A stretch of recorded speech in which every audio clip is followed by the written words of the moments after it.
ನೀವು ರಸ್ತೆ ಗುಂಡಿ ನೋಡಿದ್ರೆ ಅಮಾವಾಸ್ಯೆ ಯಾರೆಂದು ತಿಳಿಯುತ್ತೆ ಅಂತ ಹೇಳಿದ್ದಾರೆ ಅಶೋಕ್. ತೇಜಸ್ವಿ ಅದೇ ರೀತಿ ಸಿಎಂಗೆ ಹೇಳಿದ್ರೆ ಹೇಗಾಗ್ಬೋದು?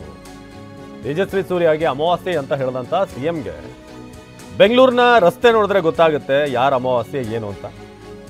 ತೇಜಸ್ವಿ ಸೂರ್ಯನು ಅದೇ ರೀತಿ ಮಾತುಗಳನ್ನ ಬಳಸಿದ್ರೆ ಹೇಗಿರುತ್ತೆ ಅಂತ ಅಶೋಕ್ ಹೇಳಿದ್ದಾರೆ. ಬನ್ನಿ ಅಶೋಕ್ ಏನು ಹೇಳಿದ್ರು. ಮಕ ನೋಡ್ಕೊಂಡ್ಲಿ ಯಾರ್ಯಾರು ಬೇಕಾದ್ರು ಎಲ್ಲರೂ ನನ್ನೂ ಸೇರಿಸಿ ಎಲ್ಲರೂ ಮಕ ನೋಡ್ಕೊಳ್ಳೋಣ. ನನ್ನ ಮಕನೂ ನಾನು ನೋಡ್ಕೊಂತೀನಿ, ಸೂರ್ಯನ ಮಕನೂ ನೋಡ್ಕೊಳ್ರಿ, ಸಿದ್ದರಾಮಯ್ಯನ ಮಕನೂ ನೋಡಿ, ಎಲ್ಲರ ಮಕ್ಕಳು ನೋಡ್ಕೊಳ್ಳೋಣ. ಜನ ತಾನೇ ಹೇಳ್ಬೇಕು ಯಾರ ಮಕ್ಕದಲ್ಲಿ ತೇಜಸ್ ಇದೆ, ಯಾರ ಮಕ್ಕದಲ್ಲಿ ತೇಜಸ್ ಇಲ್ಲ, ಯಾರ ಅಮಾವಾಸ್ಯೆ, ಯಾರ ಪೌರ್ಣಮಿ ಎಲ್ಲ ಜನ ತೀರ್ಮಾನ ಮಾಡೋದು. ಜನತಾ ಜನಾರ್ದನ ಅವ್ರು ತೀರ್ಮಾನ ಮಾಡಲಿ ಅಮಾವಾಸ್ಯೆ ಯಾರು ಪೌರ್ಣಮಿ ಯಾರು ಅಂತ. ಗುಂಡಿಗಳು ನೋಡಿದ್ರೆ ಗೊತ್ತಾಗಲ್ಲ. ರಾಜ್ಯದಲ್ಲಿ ಬಿದ್ದಿರೋ ಗುಂಡಿಗಳು, ಬೆಂಗಳೂರಲ್ಲಿ ಬಿದ್ದಿರೋ ಗುಂಡಿಗಳು ಗೊತ್ತಾಗ್ತೈತೆ. ಯಾರು ಅಮಾವಾಸ್ಯೆ ಯಾರು ಪೌರ್ಣಮಿ ಅನ್ನೋದು ಪಕ್ಕಾ ಗೊತ್ತಾಗ್ತದೆ. ಅಂಗೈ ಉಂಡಿಗೆ ಕನ್ನಡಿ ಬೇಕಾ ಅಂತ.